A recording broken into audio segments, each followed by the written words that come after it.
Bonjour à tous et à toutes, je suis ravie de vous retrouver pour ce bloc 4. Je m'inscris dans la résilience et la durabilité. Alors, ce qui va se passer dans ce bloc 4, c'est un petit peu la dernière ligne droite pour pouvoir synthétiser tous les éléments de votre projet et c'est un moment idéal pour se plonger dans la thématique de l'analyse de risque. Donc, commençons par le commencement. Déjà, on a envie de vous féliciter parce que si vous êtes là, c'est que vous avez tenu le coup dans ce processus exigeant, mais espérons ô combien nourrissant pour pouvoir regarder vos projets sous différents angles. Et c'est d'ailleurs ce qu'on va continuer à faire lors de ce bloc. Plus précisément dans cette thématique de l'analyse des risques, on l'appelle comme ça, de manière assez usuelle. On aurait pu aussi parler de gestion des risques, d'appréhension des risques. Qu'est-ce qu'on va faire au sein de cette thématique? D'abord, on va expliquer la plus-value de la gestion des risques. Et puis, on va aussi regarder des bonnes pratiques, pas forcément dans ces vidéos, même si on va donner quelques indications, mais aussi et surtout lors de l'atelier qu'on va avoir tous ensemble. On va déterminer les risques pour votre projet, on est là pour ça, mais aussi on va essayer d'envisager comment on peut atténuer ces risques et, in fine, regarder des éléments de résilience. Alors, notre programme, il va s'articuler autour de quelques questions clés. Qu'est-ce qu'on entend par risque? Quelle est la plus-value de la gestion des risques? Quelles sont les étapes clés? Et comment améliorer la résilience des projets?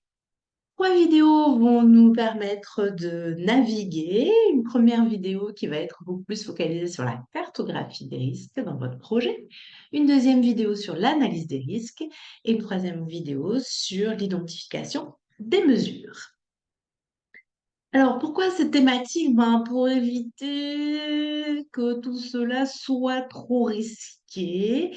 Évidemment, on ne peut jamais tout maîtriser, mais néanmoins, on peut se poser un certain nombre de questions en amont et des questions qui vont finalement nous guider tout au long de la mise en œuvre de notre projet, de son déroulement, pour éviter que nous laissions tout ça un peu trop au hasard.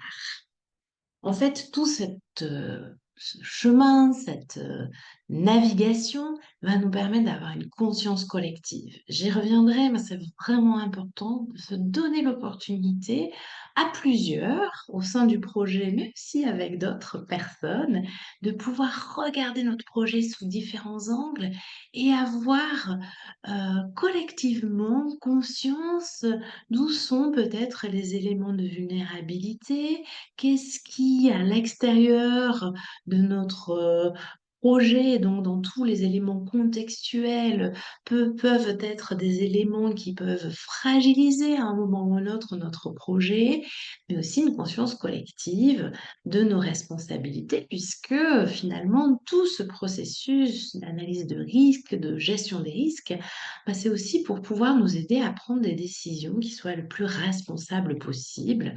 Ça fait partie de processus qualité, mais aussi de notre redevabilité vis-à-vis de toutes les personnes qui s'y engagent, vis-à-vis des populations avec lesquelles on travaille, vis-à-vis de nos partenaires, vis-à-vis de nos bailleurs de fonds.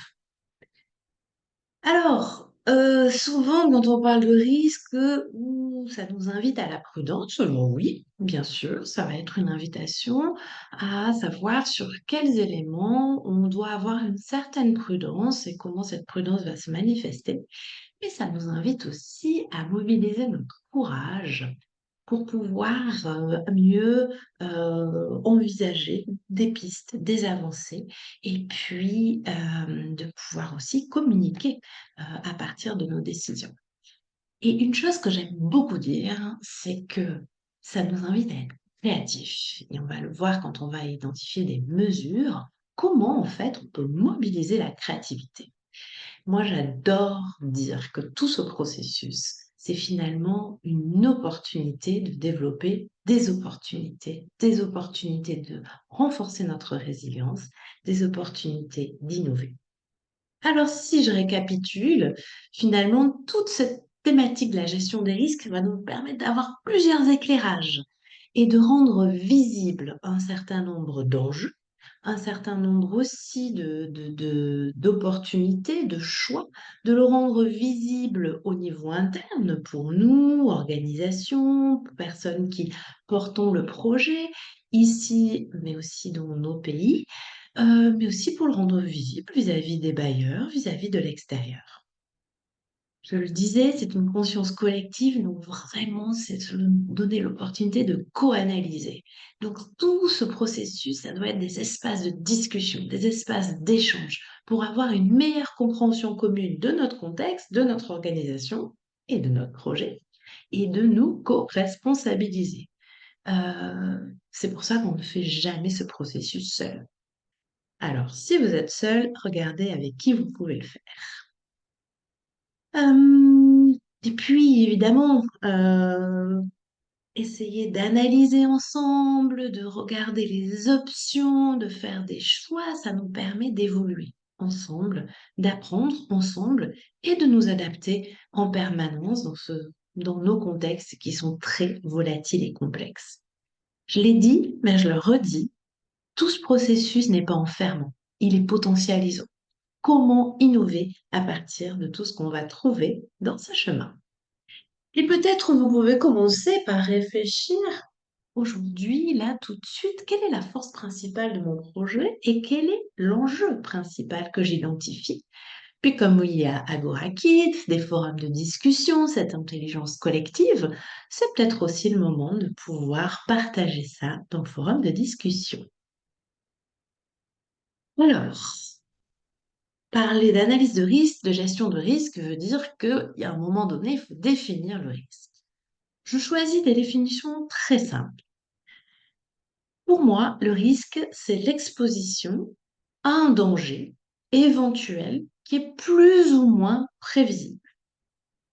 Alors, on n'est pas égaux par rapport au risque. On peut avoir un même risque, un même danger, mais par contre, l'intensité du risque va dépendre aussi de notre situation de vulnérabilité. Et dans les contextes dans lesquels nous travaillons, on sait qu'il y a beaucoup de cumul de vulnérabilité. Donc, on parlera de ces éléments de vulnérabilité. On ne va pas forcément le thématiser en tant que tel, mais on va le colorer, venir inviter cette réflexion sur les vulnérabilités tout au long de ces 3 vidéos, mais aussi lors de notre atelier. Alors, on dit souvent que le risque, en fait, c'est un produit avec un aléa, c'est-à-dire un événement indésirable, qui est susceptible de porter atteinte aux personnes, aux biens ou à l'environnement. Par exemple, la sécheresse est un aléa.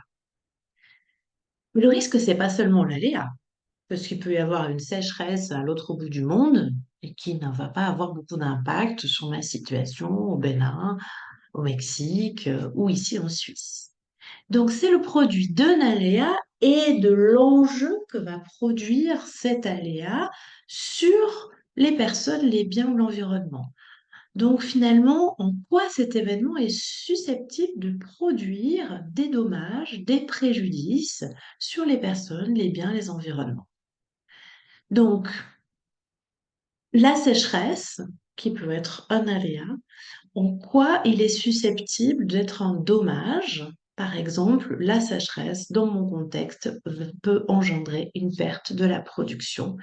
Et donc, un risque, c'est que les paysans perdent leur production agricole en raison de la sécheresse. Donc, c'est bien la rencontre entre cet aléa et cet enjeu qui fait le risque.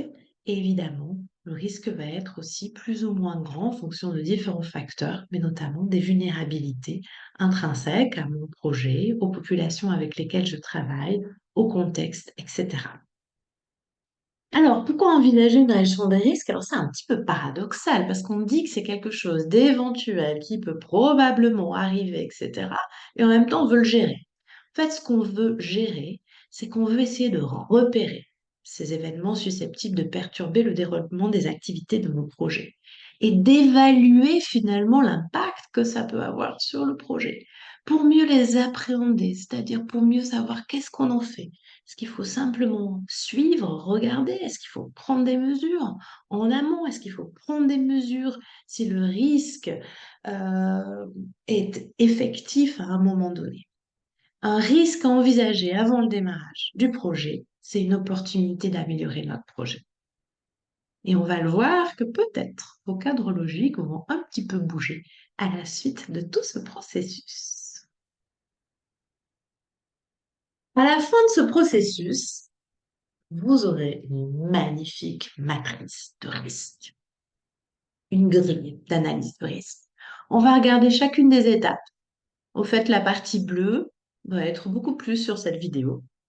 Partie rose, probabilité, impact, note, couleur, va être associée à la vidéo 2. Et la partie des mesures va être associée à la vidéo 3. Alors, en route, de quel risque parlons-nous?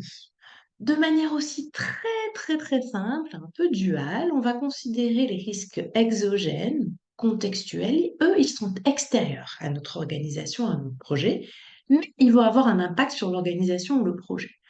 On ne va pas considérer tous les risques possibles de la planète, on va vraiment regarder ceux de notre contexte qui sont susceptibles d'avoir un impact sur l'organisation, sur le projet, sur les personnes. Souvenez-vous, un aléa susceptible de provoquer un dommage, un préjudice. Puis il y a les risques endogènes qui sont plutôt internes à l'organisation et ou inhérents au projet lui-même. Je vais expliquer tout ceci. Donc, la première étape, c'est cartographier les risques. Alors, vous avez vu au début de ce parcours, euh, quand on analyse un contexte, là, on voit poindre aussi certains risques. On a ce fameux outil Pestel qui peut nous aider à pouvoir être comme des porte-fenêtres qui vont nous faire entrer dans le monde des risques contextuels. Donc, on peut avoir des risques plutôt de nature politique, économique, des risques plutôt sociaux, sécuritaires, technologiques, environnementaux, légaux. Et puis, à l'intérieur, on peut trouver une grande nomenclature de risques. Donc, dans notre contexte actuel, quels sont les risques? Quels sont les aléas susceptibles d'engendrer des préjudices, des dommages? Alors, on les appréhende vis-à-vis de l'organisation et vis-à-vis du projet. Mais l'organisation elle-même peut être facteur de risque.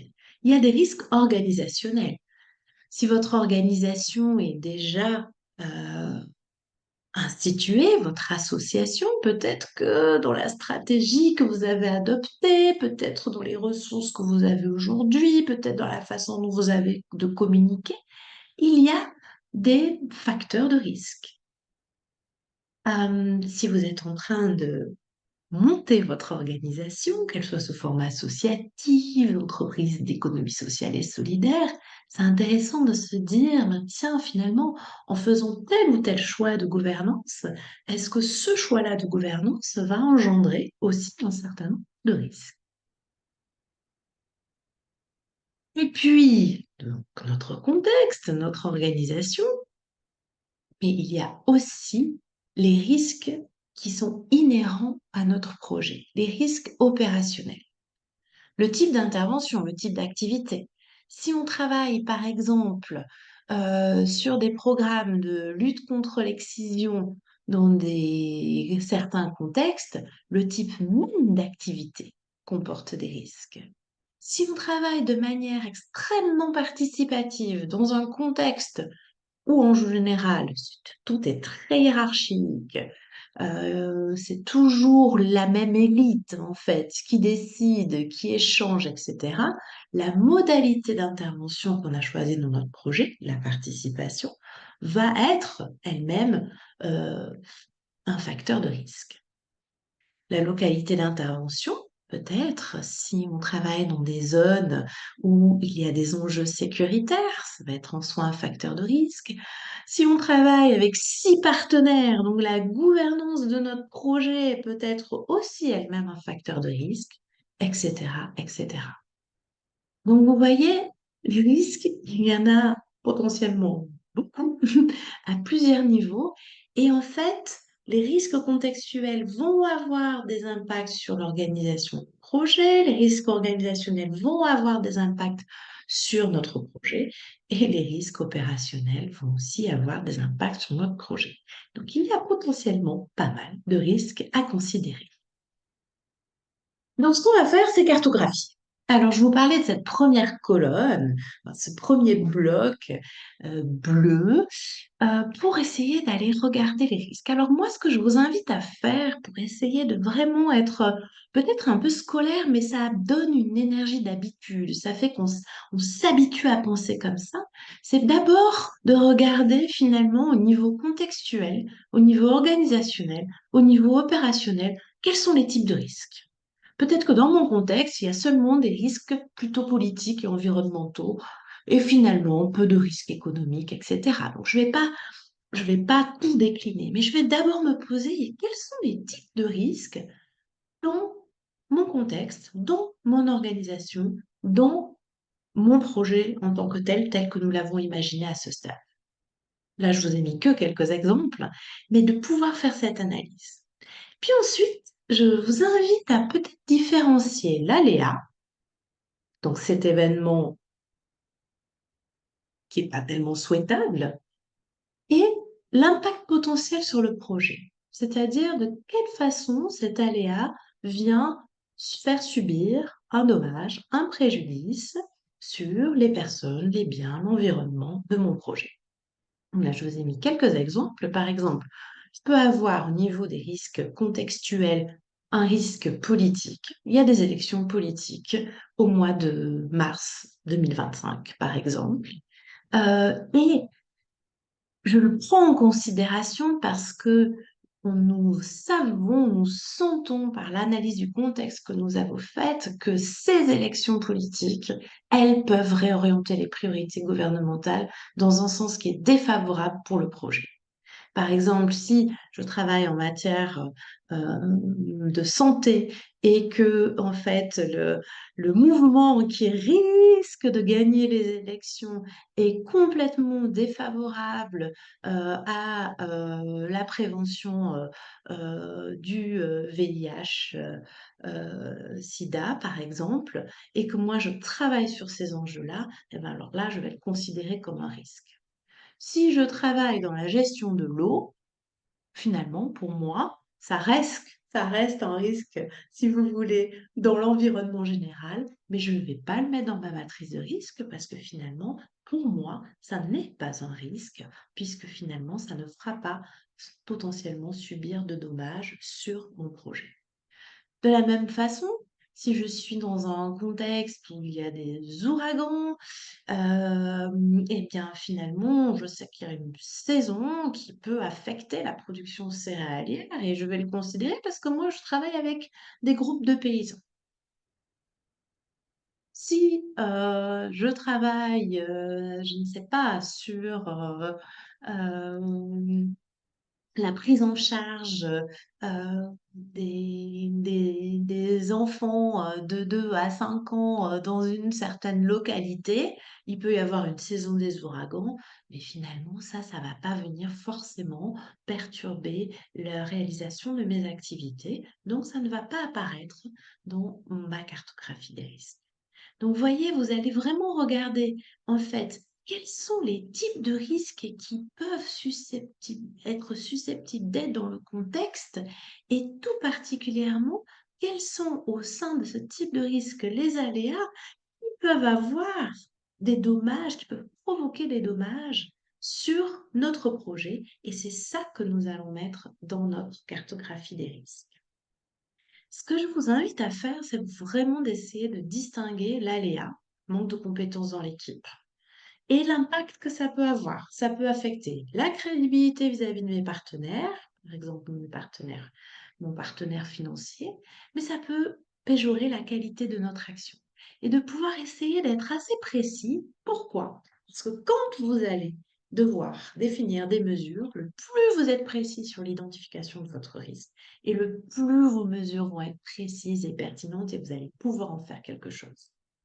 Si vous dites dans votre matrice de risque, mon risque, il est politique, deux points, élection, qu'est-ce que vous allez faire en termes de mesures?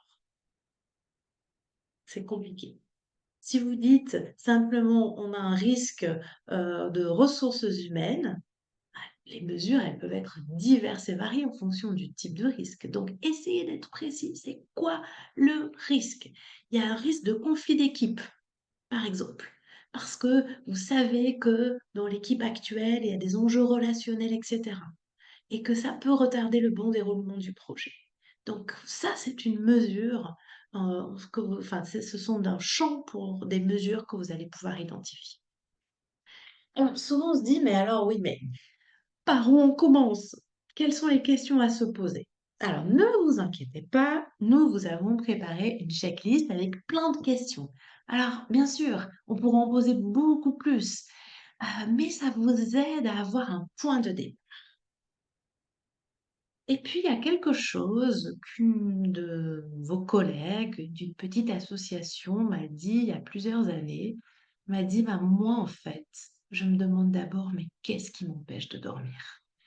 Et je trouve très important de se dire, mais finalement, si on s'écoute un petit peu, qu'est-ce qui nous titille? Là où on sent qu'il y a potentiellement danger, il y a potentiellement risque, il y a potentiellement dommage, préjudice. Donc, écoutez-vous. Et puis, si vous regardez aussi de notre angle, vous pouvez vous dire, OK, dans mon projet, il y a un qui. Est-ce qu'il y a des risques en lien avec le qui, avec le quoi, avec et pour qui, avec le comment? Par exemple, est-ce que au niveau de mon projet, je vois des risques en lien avec mon organisation ou les organisations qui sont autour de nous? La gouvernance qu'on a choisie, nos ressources humaines, nos relations humaines, nos partenaires, mais aussi les autres acteurs, puisque donc on a fait une analyse d'acteurs. Vous vous souvenez au début? Et puis, quoi? Est-ce que j'ai une thématique sensible? Est-ce que j'ai un type d'intervention, des localités d'intervention qui sont sensibles? Avec pour qui? Personne avec qui je travaille. Euh, si j'ai été plus ou moins inclusif, quelles sont leurs réalités, les vulnérabilités qui sont associées à ces personnes? Si on travaille avec un groupe de population qui est difficilement accessible aussi, est-ce qu'il y a des risques en lien avec ça?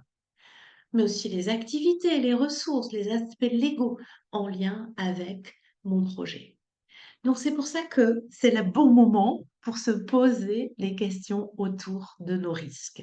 Évidemment, dans tout le processus, vous avez commencé à en identifier. Et c'est ce qui a été mentionné au début de ce parcours. Mais là, aujourd'hui, on se donne l'opportunité de faire pause, de regarder tous les éléments qu'on a en conscience de notre projet et de se poser un certain nombre de questions à travers la checklist en se demandant ben, finalement qu'est-ce qui nous empêche de dormir, mais aussi peut-être en allant de notre côté, en se redisséquant les éléments de notre projet. Alors quand je dis on, nous, c'est qui? Qui identifie les risques? Alors, évidemment, le plus collaboratif on est, le mieux c'est. Pas parce que c'est la participation, le Graal, mais parce qu'on a un regard diversifié. On a un éclairage sur notre projet qui nous permet finalement de l'éclairer avec différents angles, d'avoir différents champs de compréhension. Peut-être que moi, d'où je suis, je ne vois pas les risques en lien avec ce projet parce que j'ai mes propres biais, mon propre angle de vue. Mais en demandant à d'autres, si je demande à Anne ou à Livia ou à Alexandre de pouvoir donner un éclairage sur ce projet, bah, ils auront peut-être d'autres éléments, ils pointeront des éléments que je n'aurais pas vus ou ils me poseront des questions qui me feront réfléchir à d'autres choses. Donc vraiment, on vous invite à faire cette analyse de risque avec ceux et celles qui sont sur le terrain, avec ceux et celles avec qui vous travaillez. mais idéalement avec les populations elles-mêmes, si c'est possible. Si vous avez un voyage terrain là dans ces prochaines semaines, mais profitez-en. Et bien sûr, vos partenaires. Donc, si je récapitule un petit peu à ce stade, pourquoi envisager une gestion des risques? Ben, c'est parce que finalement, on va devoir prendre des décisions. On y reviendra, mais j'avais envie de le poser à ce stade-là. Nos décisions, elles doivent être le plus responsables et plus éthiques possible et s'inscrire dans cette idée de ne pas nuire. Qu'est-ce que ça veut dire ne pas nuire? Ça veut dire que si on fait tout ce qu'on fait, c'est pour faire plus de bien que de mal. Aucune intervention est neutre. Aucune intervention n'est parfaite. Et aucune intervention ne peut convenir de la même manière à tout le monde. Chaque décision, elle a des avantages et des inconvénients. Mais comment on fait en sorte pour qu'il y ait le plus d'avantages possible, qu'on soit le plus dans le soin possible et qu'on fasse le moins de mal possible avec notre intervention? Donc nos décisions, elles peuvent parfois nous conduire à ne pas agir. C'est trop risqué, là on fait courir trop de risques, aux paysans avec lesquels on travaille, on expose trop les femmes avec lesquelles on travaille, il est peut-être préférable de ne pas agir. Jamais une décision simple à prendre, mais elle est extrêmement responsable si tous les voyants sont au rouge, et je reviendrai sur nos couleurs. On peut décider d'agir, oui, mais différemment, changer des petites choses. Et c'est là où je vous dis que votre cadre logique, il va peut-être bouger en se disant, mais peut-être que la façon dont on a imaginé notre intervention, elle fait peser en elle-même des risques aux populations, on ne peut pas te permettre ça. Donc, est-ce qu'on peut peut-être changer la façon dont on a envisagé notre action? On peut se dire non, on va agir de la même façon, là, notre cadre logique il est parfait, mais on va se préparer à réagir si le risque arrive. On va être prêt à pouvoir prendre des dispositions, donc on va imaginer des choses en amont si le risque arrive, pour être prêt à réagir, pas être pris au dépourvu, j'y reviendrai. Et tout ça, ça va nous aider aussi, alors à revisiter notre projet maintenant, mais aussi à expliquer au fur et à mesure pourquoi peut-être tout ne s'est pas passé comme on l'avait prévu, comme on l'avait imaginé. Peut-être de pouvoir être beaucoup plus subtil aussi et précis dans notre communication. Nous arrivons au terme de cette première vidéo. Alors, vous avez du travail puisque on vous demande de réaliser votre cartographie des risques. Quels sont les risques en lien avec votre contexte?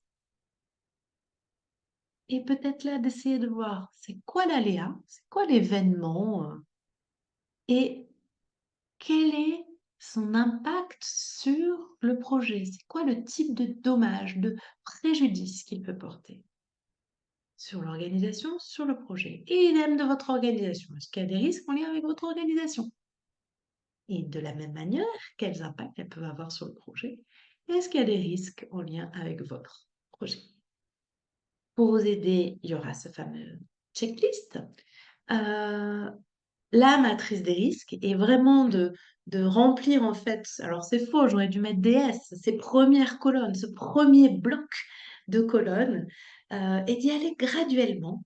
Et puis, bien sûr, le forum de discussion pour toute question. Encore, toujours, l'importance de croiser les regards, d'être le plus participatif possible dans cette première phase de cartographie des risques. Puis on se retrouve pour une deuxième vidéo, l'analyse des risques en tant que telle, une fois qu'on a posé tous ces risques. Alors, vous allez voir que c'est pas aussi complexe que toutes ces formules de mathématiques que. Alors, à tout bientôt. Merci.